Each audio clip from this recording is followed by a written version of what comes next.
추운 겨울밤 서울 외곽의 한적한 마을에 수연이라는 대학생이 살고 있었다. 그는 방학을 맞아 고향에 내려와 가족과 시간을 보내고 있었지만 어렸을 적 살던 동네라 그런지 딱히 할 일이 없었다. 그래서 그는 주로 컴퓨터에 앉아 인터넷 서핑이나 게임을 하며 시간을 보냈다. 어느 날 밤 수연은 인터넷에서 화제가 되고 있다는 심령 체험 캠프 이야기를 읽게 되었다. 체험을 통해 영혼이 존재한다는 것을 느낄 수 있다는 기묘한 장소가 있다는 것이었다. 호기심이 많았던 수연은 가벼운 마음으로 이곳을 찾아가 보기로 결심했다. 다음 날 수연은 버스를 타고 거의 2시간이나 걸려 그가 읽었던 캠프에 도착했다. 마을에서 조금 떨어진 산골짜기에 위치한 캠프는 오래된 건물 3채로 이루어져 있었다. 마치 시간이 멈춘 듯한 느낌을 주는 그곳은 아주 고요했고 때때로 바람에 흔들리는 나뭇가지 소리만이 들렸다. 캠프에는 수연 같은 방문객들이 몇 명 더 있었고 이들은 모두 각자의 이유로 이곳을 찾았다고 했다. 대개는 친구들과 함께 온 사람들이었지만 수연처럼 혼자 온 사람도 한둘 있었다. 저녁이 되자 캠프주 최측에서 제공한 저녁 식사를 마치고 방문객들은 모닥불 주위에 모였다. 캠프 주최자는 이곳에 얽힌 옛 전설과 체험담을 이야기해주기 시작했다. 캠프의 역사는 꽤나 오래되었지만 이곳이 유명해진 것은 오히려 최근의 일이었다. 몇 년 전 이 캠프에서 한 여학생이 수련 중 실종된 사건이 발생했다는 것이다. 그녀는 아무 말 없이 사라졌고 경찰의 수사가 이어졌지만 결국 그녀를 찾지 못했다고 했다. 하지만 그로부터 얼마 후 이곳에서 체험을 했던 사람들 사이에 기이한 일이 일어났다.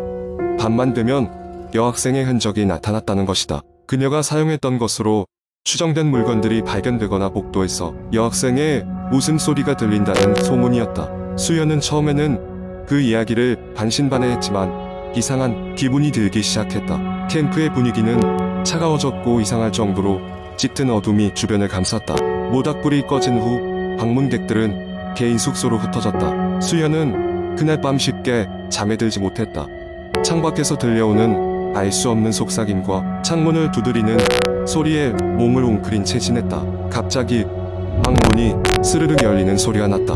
수연은 순간 얼어붙어 아무것도 할 수 없었다. 문틈으로 보이는 것은 빈 어둠뿐이었지만 그는 그곳에 무언가가 있다는 것을 느꼈다.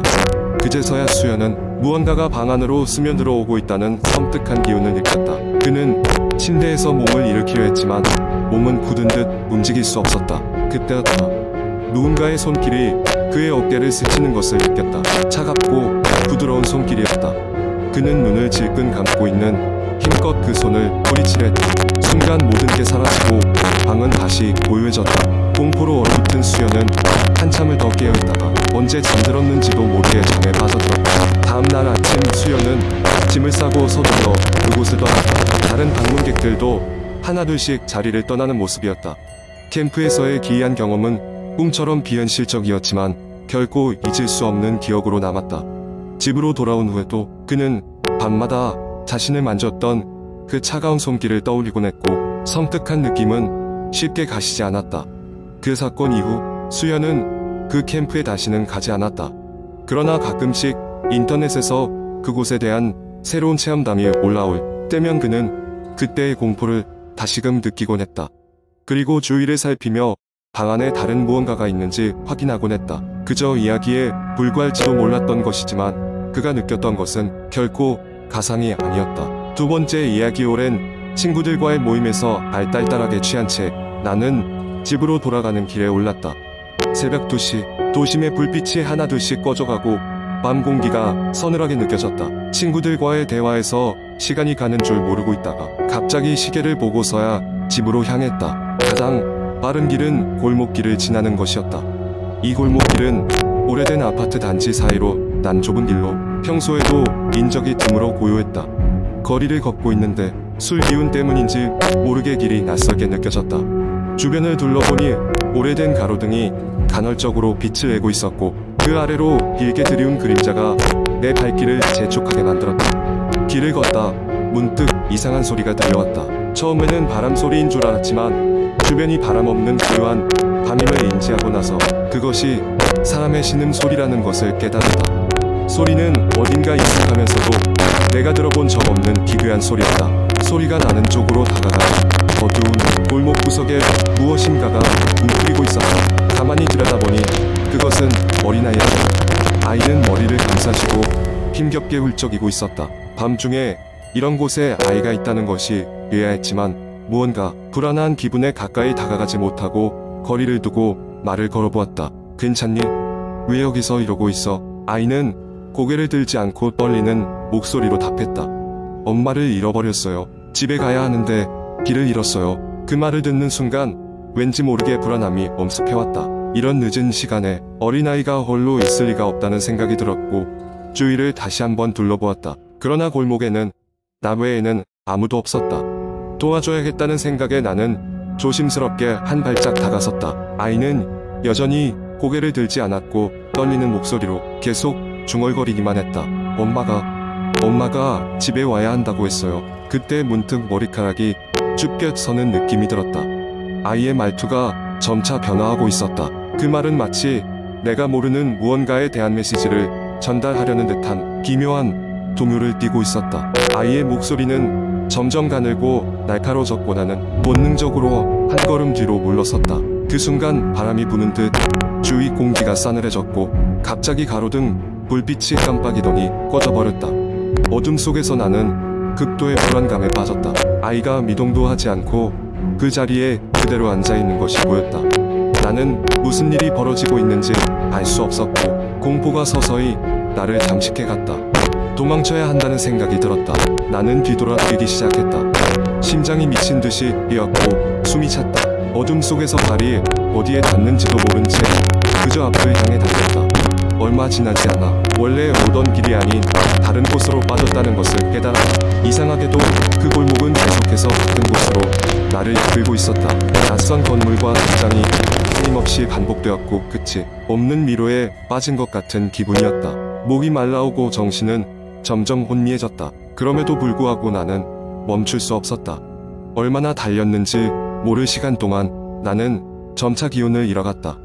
마침내 지쳐 걸음을 멈췄을 때 뒤에서 고요한 속삭임이 들려왔다. 돌아오지 않을 줄 알았는데 그 소리에 나는 그 자리에서 얼어붙었다. 얼마 지나지 않아 어둠 속에서 희미한 형체가 가까워지는 것이 보였다. 그것은 여전히 아까 본 그 아이였다. 하지만 녹슨 가로등의 희미한 빛 아래에서 나는 아이의 얼굴을 다시 확인할 수 있었다. 아이의 얼굴은 어딘가 익숙하면서도 낯선 형상이었고 그 입은 차갑게 웃으며 나를 바라보고 있었다. 그 기이한 웃음 속에서 나는 알 수 없는 두려움과 슬픔 그리고 왠지 모를 호기감이 스며들었다. 다음 순간 모든 것이 암흑 속으로 빨려 들어가는 듯한 기분과 함께 나는 정신을 잃고 말았다. 눈을 떴을 때 나는 익숙한 내 방 침대에 누워 있었다. 어제 일이 꿈이었기를 바라며 일어났지만 여전히 마음 한켠에 남아있는 불쾌한 기분은 사라지지 않았다. 그러나 어두운 골목에서의 일은 마치 처음부터 없었던 것처럼 흔적 하나 남겨지지 않았다. 현실로 돌아온 것 같았지만 그 후로도 밤이 깊어지면 나는 여전히 그 골목에 아이가 떠올랐다. 그리고 종종 창밖에서 들리는 약한 웃음소리에 잠을 설치곤 했다. 문득 그날 밤 지나쳤던 그 골목길을 다시는 걸지 않으리라 다짐하며 세 번째 이야기 몇 해 전 나는 서울 외곽의 작은 마을에 있는 한 낡은 아파트로 이사하게 되었다. 그곳은 오래된 건물이었지만 나는 저렴한 임대료와 조용한 환경에 만족하며 새로운 생활을 시작했다. 이사한 지 몇 주가 지났을 무렵부터 이상한 일이 벌어지기 시작했다. 처음에는 사소한 것이었다. 늦은 밤에 거실에 불이 저절로 켜지거나 주방에서 물이 흐르는 소리가 들리는 등 나는 바람 때문이거나 오래된 전선이 문제가 있다고 생각하며 대수롭지 않게 넘겼다. 하지만 갈수록 상황은 심각해졌다. 어느 날 밤 나는 깊이 잠들어 있었다. 갑자기 차가운 공기가 방 안을 뒤덮는 듯한 느낌에 잠에서 깼다. 시계를 보니 새벽 3시. 심장이 쿵쾅대고 있었지만 그저 꿈이라고 치부하며 다시 잠들고자 했다. 그때 복도에서 발자국 소리가 들리기 시작했다. 천천히, 그러나 분명히 내 방 쪽으로 다가오는 소리였다. 나는 공포에 질려 숨을 죽이고 이불을 꽉 움켜쥐었다. 문이 삐걱 열리는 소리가 들리더니 차가운 바람이 방 안에 들어오기 시작했다. 그 순간 나는 움직일 수 없었다. 몸이 마치 돌로 변한 듯한 상태로 하얀 형체가 문가에 서 있는 것이 보였다. 그것은 나를 응시하고 있었고 나는 눈을 감고 이 상황이 끝나기만을 바라며 기도했다. 이후로도 이상한 일들은 계속됐다. 물체가 제자리에 있지 않거나 벽을 긁는 듯한 소리가 들리곤 했다. 나는 점점 공포에 휩싸였고 정신적인 스트레스가 심해졌다. 결국 나는 이곳을 떠나기로 결심했다. 떠나기 전 나는 아파트 주변 이웃에게 마지막 인사를 하러 갔다. 평소 낯익은 얼굴의 할머니께 안부를 전하자 그녀는 의미심장한 이야기를 들려주었다. 이 아파트는 20여 년 전 불행한 사건이 있었던 곳이라 했다. 한 젊은 여성이 그만 목숨을 잃고 그 사건 이후로 그녀의 영혼이 떠도는 것이 아니냐는 것이었다. 나는 소름이 돋았지만 이제는 이해가 되었다. 내가 직접 경험한 모든 일들이 그동안 그녀의 영혼을 나에게 무언가 전하고자 했던 게 아닐까 생각하게 되었다. 할머니의 이야기는 나를 더욱 확신에 들게 했다. 그 후로 나는 급하게 이사를 떠났고 새로운 곳에서 다시 안정을 찾기 시작했다. 하지만 가끔씩 그 아파트의 묘한 공기와 형체의 기억이 떠오르간다. 그것은 단순한 공포가 아니라 아직 풀리지 않은 미스터리로 나만의 기억 속 깊이 새겨져 있다.